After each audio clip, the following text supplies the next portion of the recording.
మా contestant MLA ఉన్నారు, లేకపోతే అక్కడ కార్యకర్తలు ఉన్నారు, అందరు చెప్పిడు మాట చెప్పు, నీకే 3 ముక్కలు కాదు 30 ముక్కలు చేస్తారు. అంతే కదా. డెఫినెట్గా ముఖ్యమంత్రికి అన్నాక ప్రతిసారి ఒకడేమో రాహుల్ గాంధీని తిడతాడు, పనికి మాలిన నీ నాయకుడు, ఉరేయాలే అంటాడు రాహుల్ గాంధీని. ఇంకోటి ఏదో బూత్ మాట అన్నాడు రాహుల్ గాంధీని, రేవంత్ రెడ్డిని, ఇద్దరిని అన్నాడు. వానికి ఆ పని పాట లేదు, మతి స్థిమితం తప్పిపోయింది దానికి కేటీఆర్ గానికి. వాడు ఏం మాట్లాడితే వాడిని అడుగు జాడలల్లో మీరు నడుస్తున్నారు. కాబట్టి నేనేమంటున్నా, ఇట్లాంటి అడుగు జాడలల్లా చెడు జాడలల్లా జరిగే కన్నా మంచి జాడలు వెతుక్కోండి. మంచి జాడలు ఇడిచిపెట్టేసి చెడు జాడలు మీరంటే మేమంటేనేమో బాయ్కట్ చేస్తారు. అసెంబ్లీకి వెళ్ళి బాయ్కట్ చేసారు. వానికంటే ఇంత పొడుగా దూలంలాగా పెరిగిండు. హరీష్ రావుకు సిగ్గుశరం లేదు, పని లేదు, దాని మీద ఎక్స్ప్లెనేషన్ ఇయ్యే జాలక బయటికి వెళ్ళిపోయాడు. మీకేం మాయ రోగం వచ్చింది?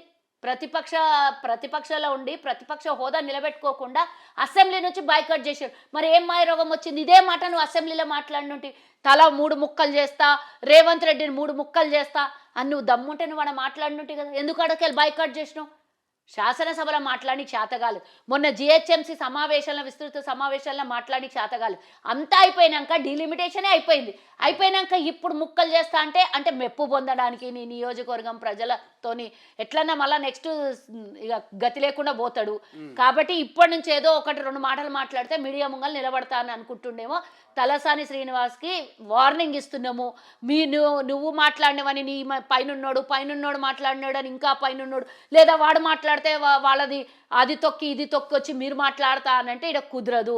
నీకే మాటలు వస్తాయి అనుకోకు. నీకన్నా ఎక్కువగా మేము మాట్లాడగలుగుతాము, నీకన్నా ఎక్కువగా ఆన్సర్ చెప్పగలుగుతాం. కానీ మా విజ్ఞత అడ్డం వస్తున్నది కాబట్టి ఇప్పటిదాకా ఇంకా బతికి బట్టగట్టినవు.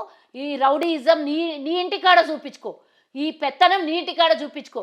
ఈ రౌడీయిజాలు ముఖ్యమంత్రి మీదకి, పార్టీ నాయకుల మీదకి, లేకపోతే ఇష్టం వచ్చినట్ల నియోజకవర్గం అభివృద్ధి కాకుండా ఆటంకం చేద్దామనే వ్యూహాలు ఏవైతే నువ్వు పన్నుతున్నావో, ఎందుకంటే నీది గవర్నమెంట్ లేదు, నువ్వు ప్రజలకు సమాధానం చెప్పలేవు, నీ నియోజకవర్గానికి ఏం కావాలో కూడా అసెంబ్లీలో అడిగి సావనికి చేత కాలేదు నీకు.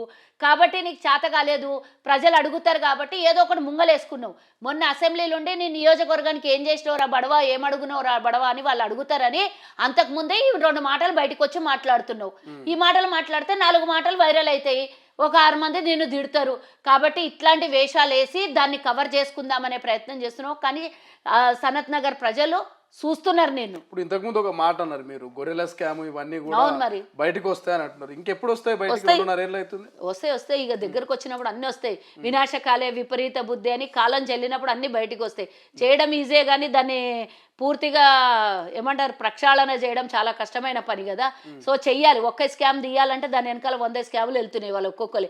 అన్నీ తీయాలి, పూర్తి ఆధారాలతో తీసి ఏదో ఉట్టిగా నామమాత్రంగా తీసినామని జైలుకు పంపిస్తే తెల్లారి వాడు బెయిల్ తెచ్చుకొని బయటకు వచ్చి మళ్ళీ కవిత ఎట్లా ఈరోజు నేనే ఒక శక్తినై బయటకు వస్తాను, వీళ్ళందరూ శక్తులు అంటారు. మళ్ళీ మేమందరం కూడా శక్తులు అంటారు. ఇంతమంది శక్తితో తెలంగాణ ప్రజలు తట్టుకోవడం కష్టము.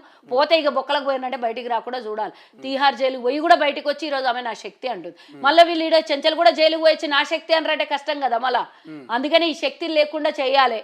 చేసిన తప్పిదాలకు పనిష్మెంట్ పూర్తి స్థాయిలో దొరుకుతుంది. అది ఎప్పుడు పెరుగుట విరుగుట కొరకే అని సర్వనాశనం చేసిన తెలంగాణని నాశనం అయిపోయే రోజులు మాత్రం పక్కా దగ్గరకు వస్తాయి.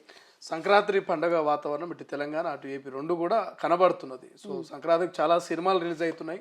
ప్రభాస్ మీద ఒకలాగా, చిరంజీవి మీద ఇంకోలాగా కాంగ్రెస్ ప్రభుత్వం రివెంజ్ పాలిటిక్స్ చేస్తున్నట్టు హరీష్ రావు చేస్తా ఉన్నాడు కామెంట్. కొంత ప్రభాస్ ఆ రోజేమో అల్లు అర్జున్కి ఆ ఇష్యూ లోపల, అప్పుడు తొక్కిసలాటలో జరిగిన ఇష్యూ లోపల ఆయనని తిడితే ఒక సెలబ్రిటీని తిడతారా అని, ఇప్పుడేమో అల్లు అర్జున్ కు సపోర్ట్ చేస్తున్నారు అన్న. అంటే 2 వైఖరీలు ఎక్కడ ద్వంద్వ? అల్లు అర్జున్ పేరు మర్చిపోయిన ముఖ్యమంత్రి, అందుకే రివెంజ్ తీసుకున్నారు. ప్రభాస్ వాళ్ళ మమ్మీ అప్పుడు ఏదో కేటీఆర్ అంటే ప్రతిసారి రివెంజ్ ల వాళ్ళు టిఆర్ఎస్ వాళ్ళు పెట్టుకునే పోస్టర్లు, టిఆర్ఎస్ మీడియా ప్రమోషన్ చేసేటటువంటివి మా దగ్గర అడగొద్దు. ముఖ్యమంత్రి చెప్పినప్పుడు అదేమన్నాడు, ఎవరైతే రేట్లు పెంచుకున్నా వాళ్ళ వ్యవస్థకి వాళ్ళ అంటే వాళ్ళ పనిచేసే పనిచేసేటటువంటి వ్యవస్థకి సహాయం చేస్తారో దానికి మాత్రమే నేను ఇస్తా, లేకపోతే అదర్వైజ్ ఇయ్యను అని క్లియర్ కట్గా చెప్పిర్రు. అది తెలియకుండా ఏది పడితే అది ప్రభాస్ వాళ్ళ మదరా పెద్దమ్మన ఆమె పోయి మాట్లాడేసి వచ్చిందనో, లేకపోతే అల్లు అర్జున్ రేవంత్ రెడ్డి గారి మాట బలకలేదు అని. ఆ రోజు మాట బలకపోతే ఈ రోజు రేట్లు ఎందుకు పెంచుతాడు? ఒకటే రివేంజ్ ఉంటుంది కదా, ఉంటే ఎప్పటికీ అదే ఒకటే బాధ ఉంటుంది కదా. ఏమైనా ఒక రోజు తగ్గి ఒక రోజు పెరుగుతుందా? అట్లాంటివన్నీ ఆ సోషల్ మీడియా చిరంజీవికి ఫేవర్ చేస్తా ఉన్నారు. ప్రభాస్ చిరంజీవి సినిమాకు టికెట్ల రేట్ పెంచుకోవడానికి ఛాన్స్ చిరంజీవికి అల్లు అర్జున్ సినిమాటోగ్రఫీ మంత్రిని చూస్తే పాపం అనిపిస్తున్నది.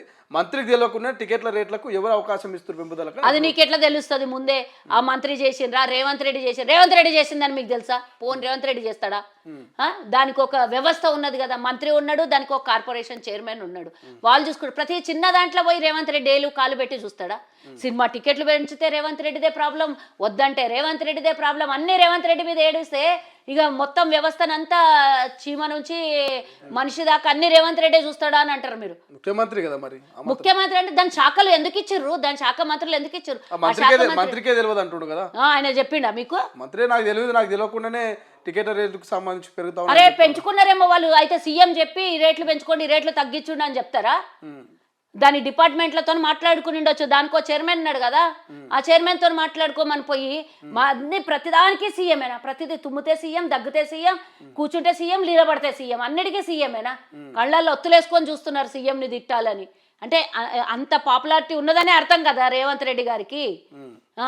లేకపోతే మీరు మాట్లాడుతుంటారా? రేవంత్ రెడ్డి గారి పాపులారిటీ తగ్గించాలనే ప్రయత్నం చేస్తున్నారు. సినిమాలలో హీరోల్లో వివక్షత చూపించారు. ఎందుకు చూపిస్తాడు?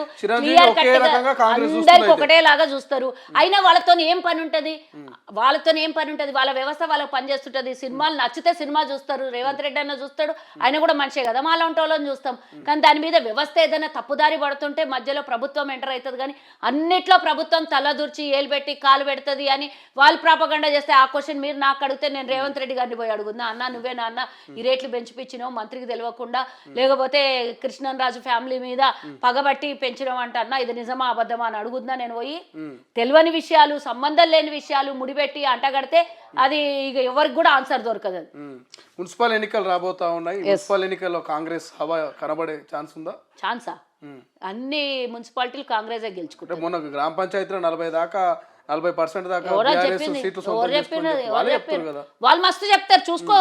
మా 66 మా రెబల్స్ అంతా కలిపితే 66 అంటే ఇక మిగతాది 36 వాళ్ళకే వస్తాయి.